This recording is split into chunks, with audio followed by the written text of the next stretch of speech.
जी बिस्मिल्लाहिर्रहमानिर्रहीम. So now we are going to start lecture 22nd.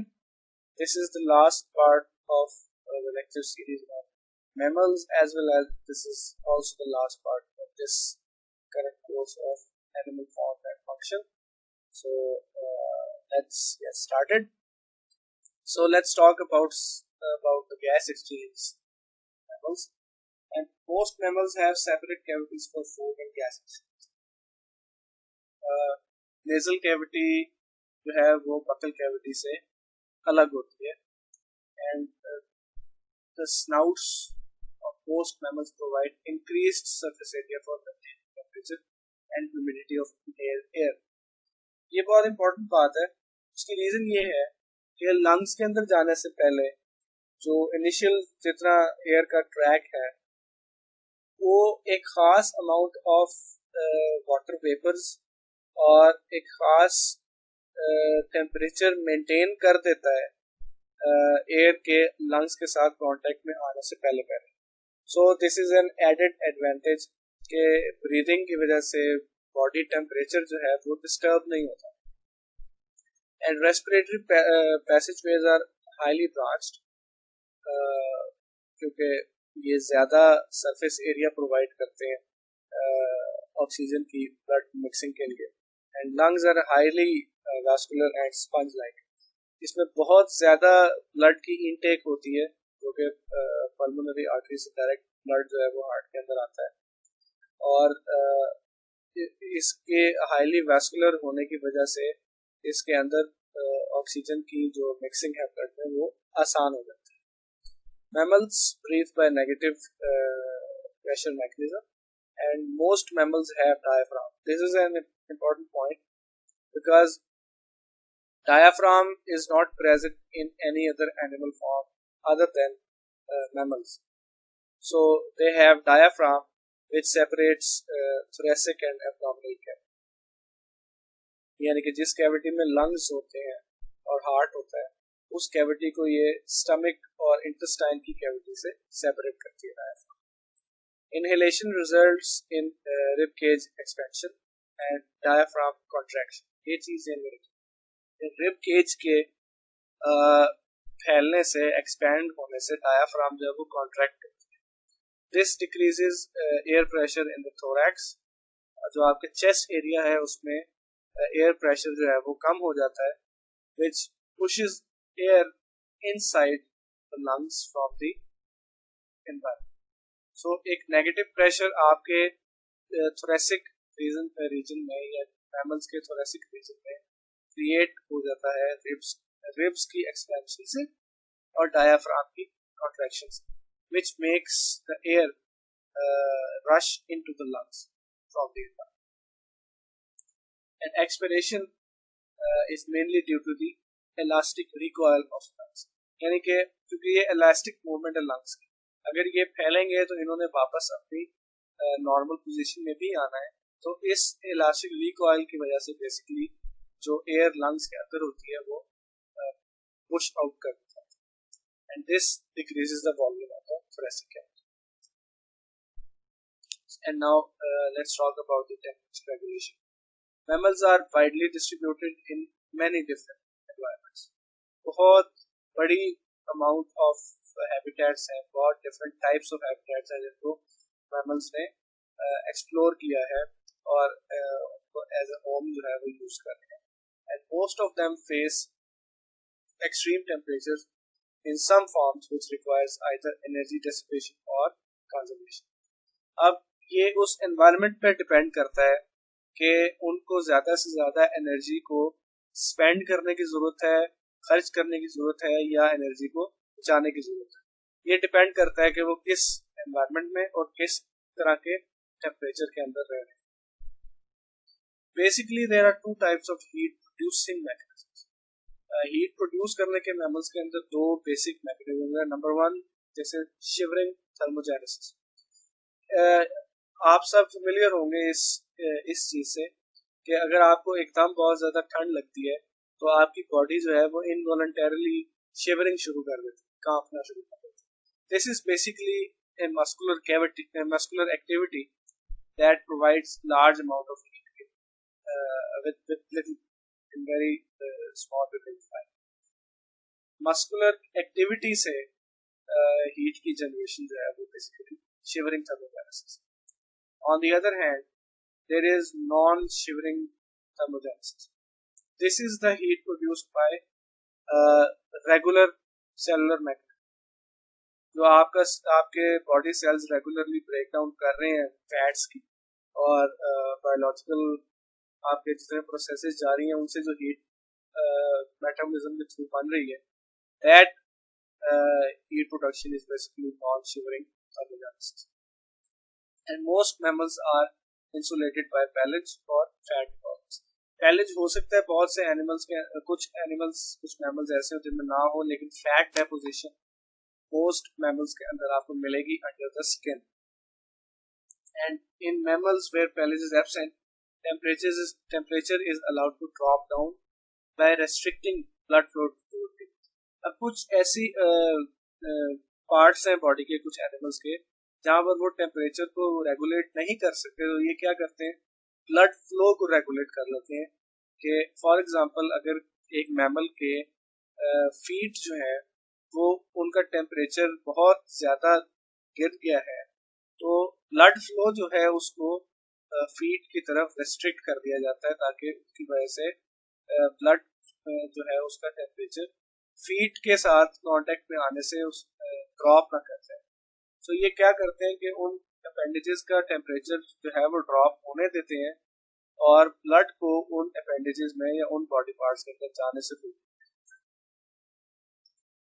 And mammals टक their faces and पूरली insulated appendages under well insulated body parts and sleeping in cold.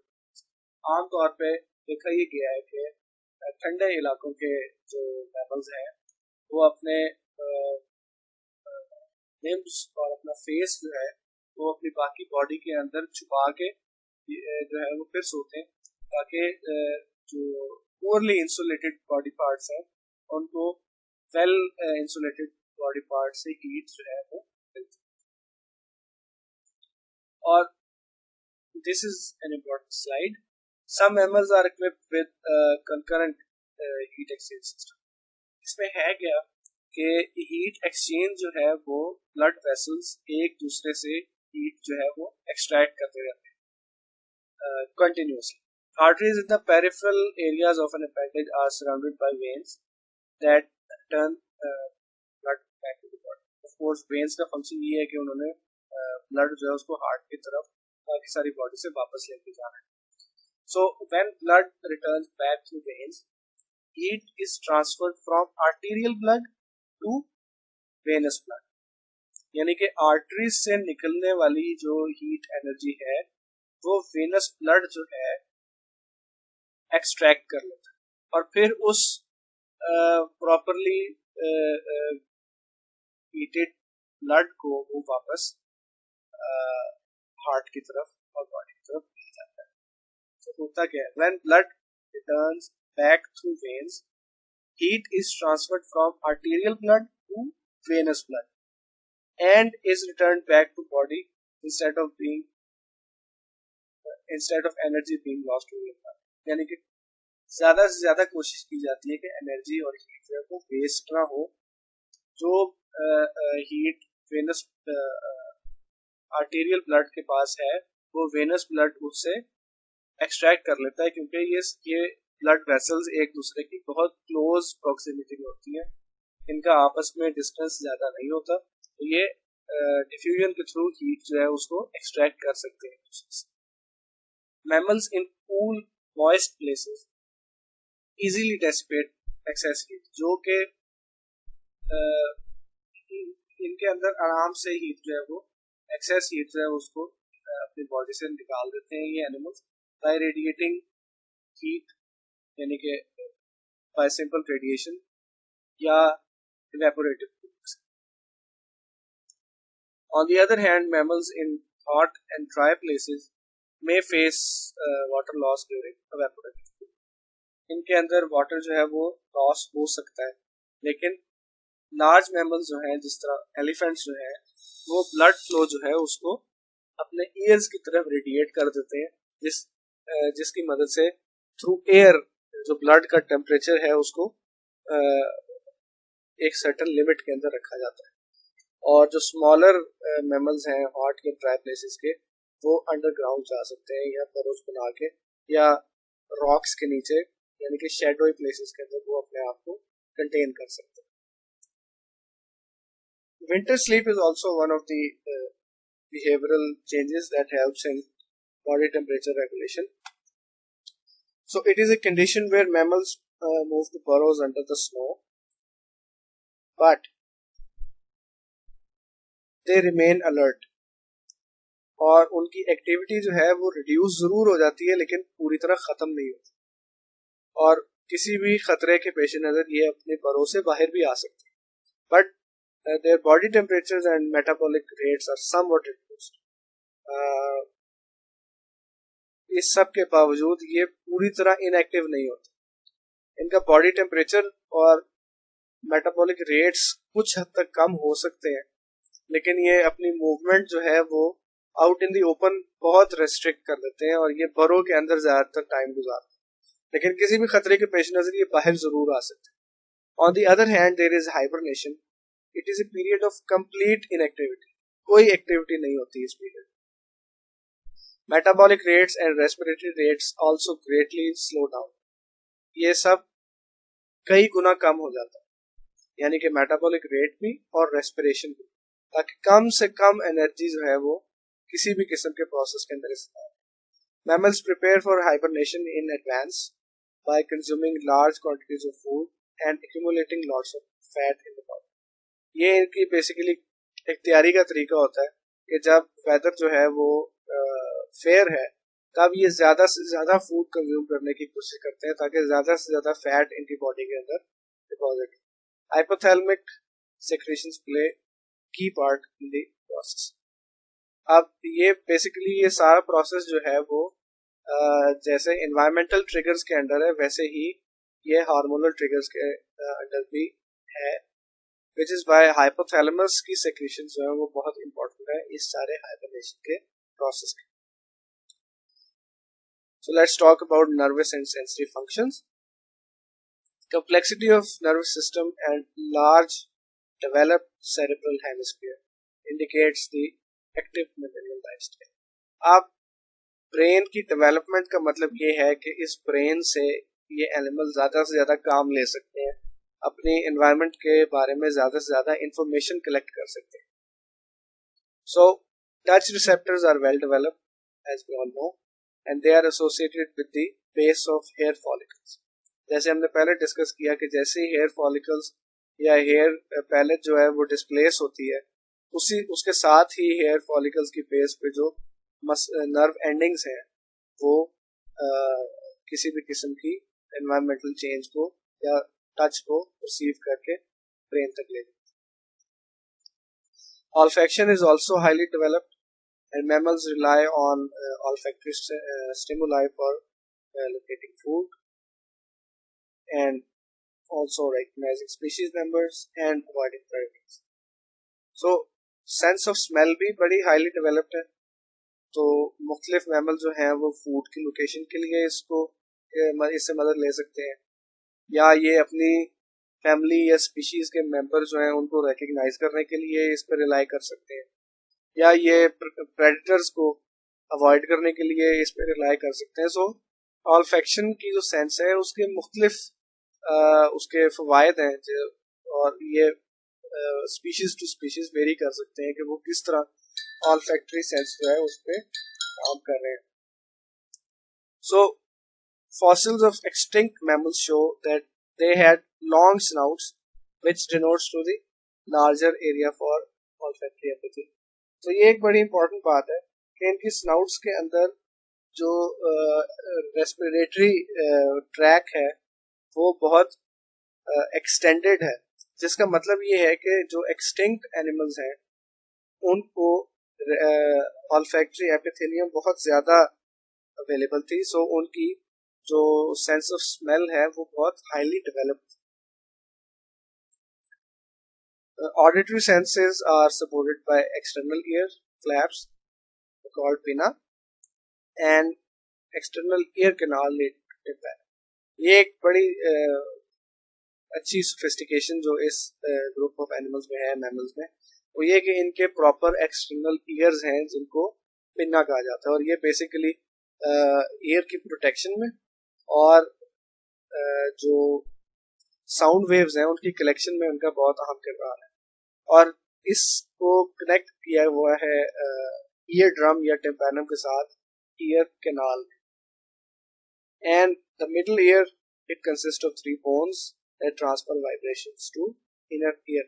ये मैंने पिछले lectures के अंदर इन 3 bones का नाम मैंने बताया था, मेलियस, इंकस एंड स्टेपिस, और ये एक्सक्लूसिवली मैमल्स के अंदर ये 3 बोन्स पाई जाती है। Inner ear has a sensory patch called cochlea, which is a circular tube and has sensory receptor. एक सेमी सर्कुलर कैनाल टाइप का स्ट्रक्चर जो है वो इनर ईयर के अंदर पैदा होता है, जिसके अंदर फ्लूइड होता है, और ये फ्लूइड बेसिकली 2 काम करता है। एक तो इसका ऑडिटरी फंक्शन है कि ये साउंड वेव्स को लेके जाने की जो है वो हेल्प करता है ब्रेन तक। सेकेंडली इसके अंदर जो फ्लूइड है वो बैलेंस के लिए बहुत जरूरी है, एक एनिमल की बैलेंस की परसेप्शन के लिए, सेंस ऑफ बैलेंस के लिए। Vision is also an important sense.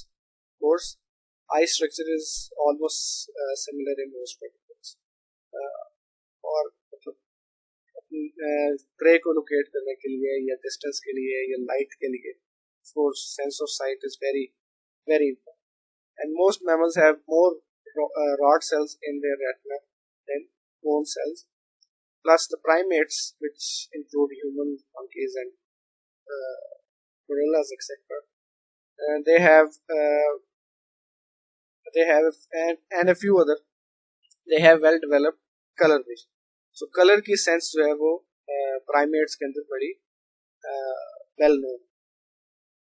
So let's talk about excretion and osmoregulation. Mammals have a metanephric kidney, which is, as discussed before, a most developed form of kidney. And major waste product is urea.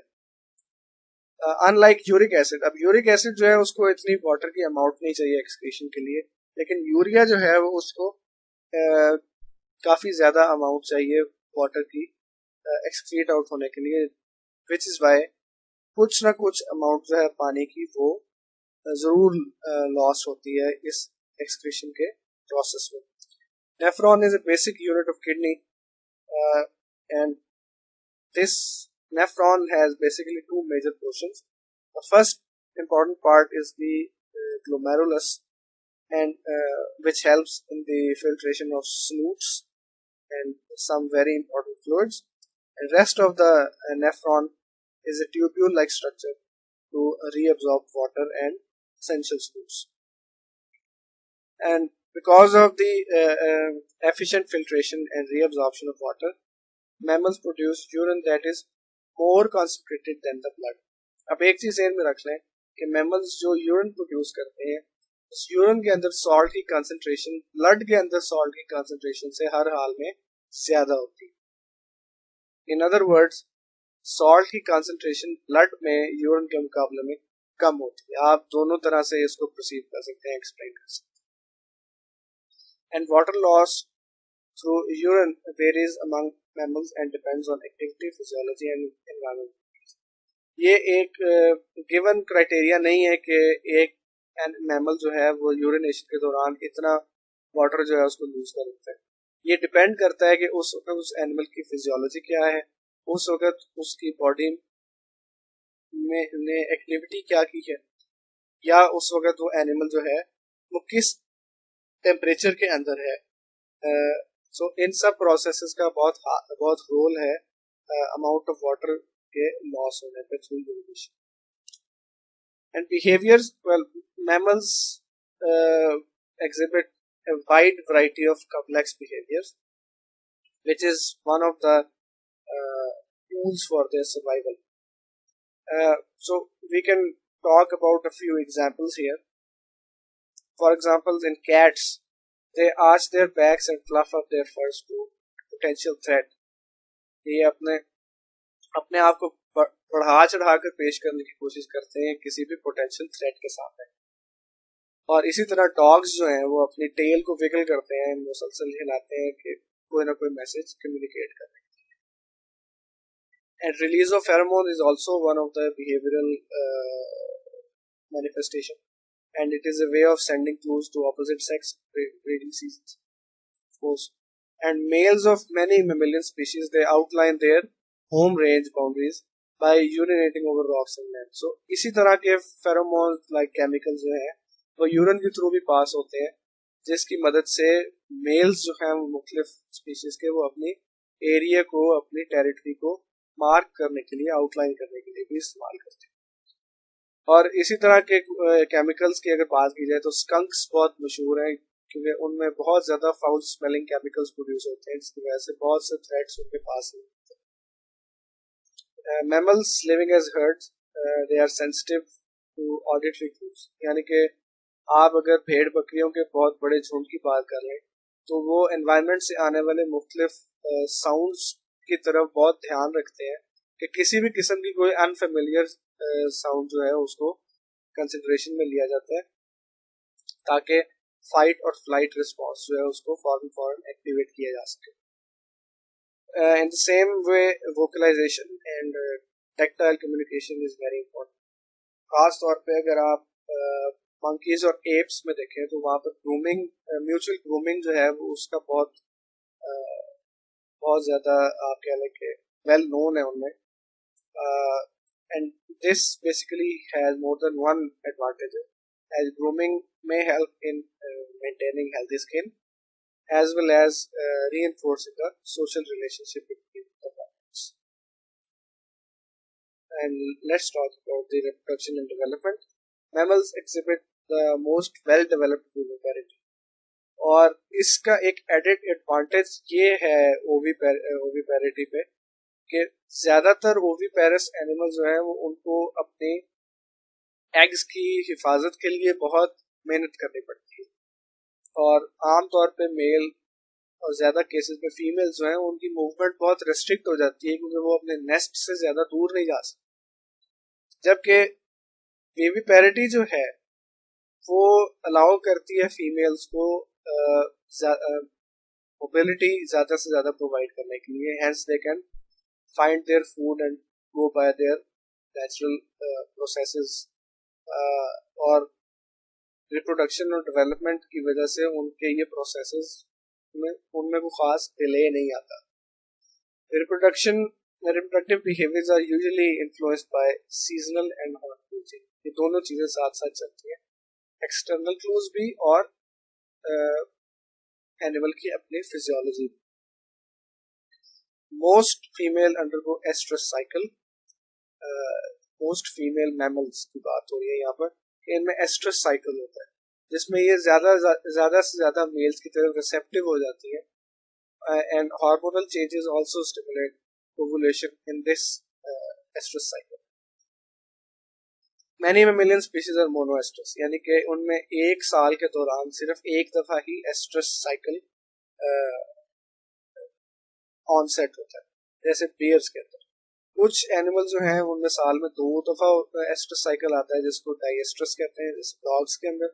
और कुछ species जो हैं वो पॉलीएस्ट्रस होती हैं, यानी कि उनके अंदर ये एस्ट्रस साइकिल बार बार रिपीट होता है, जैसे रैट्स और माइस। सो अगर मोनोट्रियम्स को, यानी कि जैसे हमने पहले जिक्र किया, किटना और प्लेटिपस को अगर हम कंसिडरेशन लें तो उनमें ओविपेरिटी है, मतलब वो एग्स जो है वो ले करते हैं और बरोज बनाते हैं। All other mammals have placenta, इनके अलावा जितने भी मैमल्स हैं उनमें प्लेसेंटा पाया जाता है, यानी कि उन सब मैमल्स को प्लेसेंटिक मैमल्स कहा जा सकता है।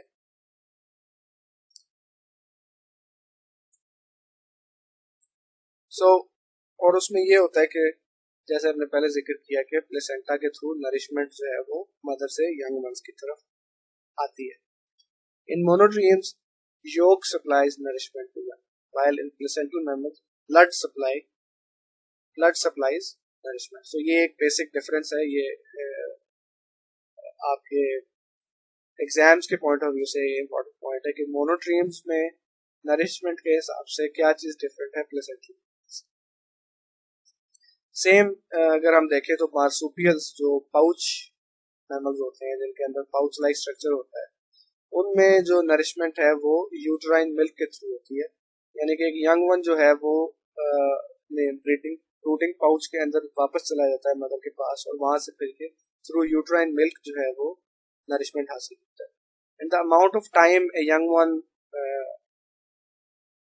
takes to develop within a female body is called gestation या gestation period, ये डिपेंड करता है उसको कैसे प्रोनाउंस करते हैं। सो जितना टाइम एक यंग वन जो है वो मदर के बॉडी के अंदर डेवलपमेंट फेजेस में गुजारता है उसको गेस्टेशन पीरियड कहा जाता है, और ये वेरी करता है gestation period species to species. कुछ मार्सुपियल्स में ये जो टाइम पीरियड है वो 8 to 40 days है। In some rodents it is around 20 days, while in elephants it is 19 months. So that's all for today's lecture. This was the last lecture of this course. I really hope that you guys would enjoy it and learn as much as possible. और अपने questions और comments से मुझे ज़रूर आगाह कीजिएगा। I bid you guys very best of luck. Thank you very much. Take care.